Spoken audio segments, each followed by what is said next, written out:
নমস্কার বন্ধুরা, আজকে একটা নতুন ভিডিও নিয়ে চলে এসেছি। তো আজকে আমি রান্না করব হচ্ছে চিকেন মালাই কোফতা। তো প্রথমে চিকেনগুলো মিক্সির মধ্যে নিয়ে নিলাম, তার মধ্যে আদা রসুন আর পেঁয়াজ দিয়ে পেস্ট করে নিলাম চিকেনটাকে। তারপর চিকেনের মধ্যে অ্যারারুট নুন দিয়ে ভালো করে মেখে তারপর কড়াইতে সাদা তেল দিয়ে একে একে চিকেনটা ভালো করে বড়ার মতন করে ভেজে নিলাম।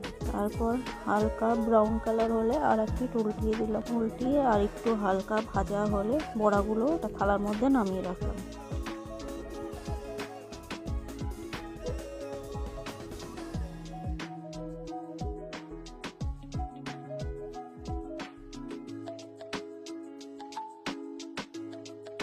তারপর ওই সাদা তেলের মধ্যে একটু বাটার দিয়ে ভালো করে নেড়ে তার মধ্যে মশলাটা ছেড়ে দিলাম। মশলার মধ্যে আমি দিয়েছিলাম একটু তিল, ফ্রেশ ক্রিম আর একটু আদা রসুন পেঁয়াজ বাটা আর পোস্ত কাঁচা লঙ্কা দিয়ে একবারে পেস্ট করে নিয়েছিল। তারপর ওর মধ্যে দিলাম গোলমরিচের গুঁড়ো, নুন আর একটু মিষ্টি দিয়ে একটু ভালো করে নেড়ে চেড়ে তারপর বড়াগুলো ছেড়ে দিলাম।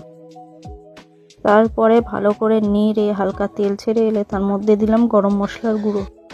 তারপর আবার নেড়ে চেড়ে দিলাম হচ্ছে কাসুরি মেথি।